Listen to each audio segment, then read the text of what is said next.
اهلا بيكم حبايبي، فيديو جديد. ازيكم عاملين ايه؟ اتمنى يا رب تكونوا بخير. النهارده معانا فيديو جديد هنكمل بقيه وصفاتنا للاسبوع الثاني للمدارس. عملنا الوصفه الاولانيه كانت الكوسه باللحمه، النهارده معانا الوصفه الثانيه مكرونه بشاميل ومعاها كمان فراخ في الكيس الحراري. اتمنى ان الوصفات تكون بتعجبك، واتمنى انك تكوني ماشيه معايا في سلسله الوصفات. واللي ما شافش حاجه هسيب لك اللينك بتاع الوصفات اللي فاتت في صندوق الوصف لو حابه انك ترجعي وتشوفي عملنا ايه.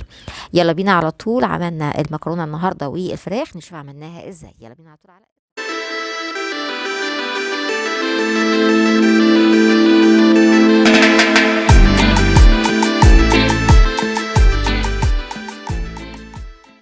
بداية كده. دي فرخة غير الفرخة اللي احنا كنا متبلينها مع بعض، بس انا تبلتها بنفس التتبيلة بالظبط، لان الفرخة اللي احنا تبلناها مع بعض انا سايباها نعمل معاها شوية ملوخية في وصفة تانية. طيب هنا دي اللحمة المفرومة اللي احنا كنا معصجينها برضو للمكرونة البشاميل، شايفين متجمدة اهي. بس بمجرد كده ما يعني سبتها 10 دقايق بدأت تفك وتبقى سهلة جدا معايا.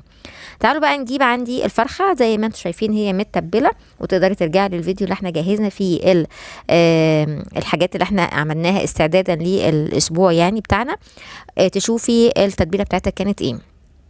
هنا انا عملت ايه؟ جبت معلقتين كده من الصلصه، عليها مكعب من الزبده، حطيت شويه ملح، وببدا ان انا ادعك كده الزبده مع حته الصلصه دي او معلقه الصلصه دي، عشان خاطر اعمل بقى الفرخه كلها من قدام من ورا من الجناح من الورك من الصدر، كل جزء في الفرخه كده هبدا ان انا اعمله بالخليط بتاع الصلصه والزبده. هحطه كده لحد، طبعا هو ده اللي بيدي للفرخه بعد كده في الفرن اللون الحلو اللي احنا بنشوفه في الاخر. هنجيب الكيس الحراري بتاعنا، وكيس الحراري ده اسهل طريقه لتسويه الفراخ وما تاخدش معاكي لا وقت ولا مجهود. هنزل بحط بقى شويه التتبيله كده، شويه التتبيله اللي كانوا نازلين منها السوائل يعني. وكمان هحط عندي شويه من الميه، حبه صغيرين كده، نص كوبايه صغيره. وكده خلاص احنا هنقفل على الفرخه بتاعتنا، وبيبقى مع الكيس الحراري دوت القفل الخاص بيه الكيس نفسه، فهنقفله ونفتح كده فتحتين بالسكينه عشان بس يطلع البخار، وعلى طول على الفرن. كده خلصنا الفرخه بتاعتنا، نقفل عليها كده ونسيبها تستوي، هتقعد حوالي ساعه وربع. هنبدا نعمل بقى المكرونه بتاعتنا. طبعا انا حاطه ميه في الحله اللي ورا دي علشان خاطر نحط فيها المكرونه لما تغلي. وهنا نعمل البشاميل بتاعنا. هجيب عندي هنا حوالي يعني مكعبين او 3 مكعبات من الزبده، حطيت عندي مكعب من المرقه، شويه ملح صغيرين، شويه من الفلفل الاسود، وكمان شويه من السبع بهارات. هبدأ ان انا كل الحاجات ديت كده ادوب المكعب معايا مع الزبدة، وبعدين هنزل عندي بحوالي 3 معالق كبار من الدقيق. نقلب كده الدقيق مع الزبدة كويس لحد ما احس ان الدقيق استوى كويس. هنزل عندي بمعلقة كبيرة من القشطة او الكريمة اللباني زي ما انت تحبي، بتدي دسامة حلوة قوي للبشاميل بتاعك. قلبت كله مع بعضه. هنزل عندي بكوبايتين او نص لتر من اللبن، تقدري تستخدمي لبن وشوربه، تقدري تستخدمي لبن وميه.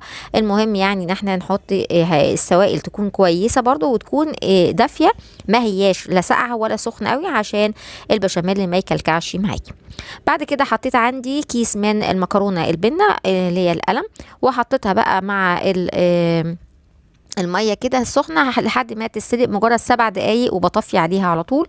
وده قوام البشاميل بتاعي. بنسيبه كده يعني ما بيكونش سميك، بيبقى فيه ليونه شويه عشان خاطر كمان هو لما بيخش الفرن بيتقل كمان عن كده. ما بغسلش طبعا المكرونه، بشطفها على طول تحت، يعني ما بغسلهاش، بصفيها بس كده على طول من الميه بتاعتها. وبعدين ببدا ان انا انزل بيها على البشاميل.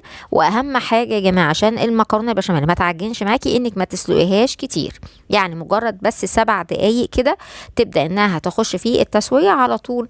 ببدا ان انا اطلعها على طول واصفيها، لان هي طبعا احنا بندخل الفرن بتكمل التسويه بتاعتها. نزلت عندي على طول باللحمه المفرومه، وببدا اقلب كل ده مع بعضه بقى. يعني في ناس بتحب انها تعمل طبقه من المكرونه، طبقه من اللحمه المفرومه، وبعدين طبقه من المكرونه.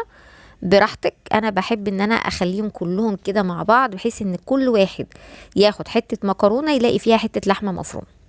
بعد كده هبدا ان انا اغطي الوش طبعا بالبشاميل زي ما احنا شايفين، وبعدين هحط عندي بعد كده الجبنة الموتزاريلا على الوش، غطي بقى كله ويلا على طول دخليها على الفرن تقعد كده تستوي جنب الفرخه بتاعتنا. والاتنين مش هياخدوا بالظبط، يعني هي في الوقت دوت على بال ما عملت المكرونه كانت يعني الفرخه كمان دخلت فيه، يعني فات منها تقريبا يجي نص ساعه على بال النص ساعه بتاعت المكرونه كانوا الاتنين استووا. ادي الفرخه اهي نطلعها، هي فرخه بلدي طبعا انا هطلعها. شايفين وشها طبعا لسه عايز ياخد لون، فهبدأ ان انا ادخلها في الفرن تاني وخدتها تحت الشواية بس 5 دقايق. تعالوا نشوف بقى قوام المكرونة عامل ازاي، جوسي طرية حلوة جدا. الفرخة كمان معايا، نشد كده الفرخة اهو، بصوا يعني وصفة حلوة جدا وجميلة ومنجزة. اتمنى ان الفيديو يكون عجبكم، اتمنى انك تكوني استفدتي وتجربي وتقولي رأيك ايه، ولو ليكي اي اسئلة او تعليق اكتبيها لي على قناة نانا تشانل. اشوفكم في فيديوهات تانية ان شاء الله على خير. باي باي.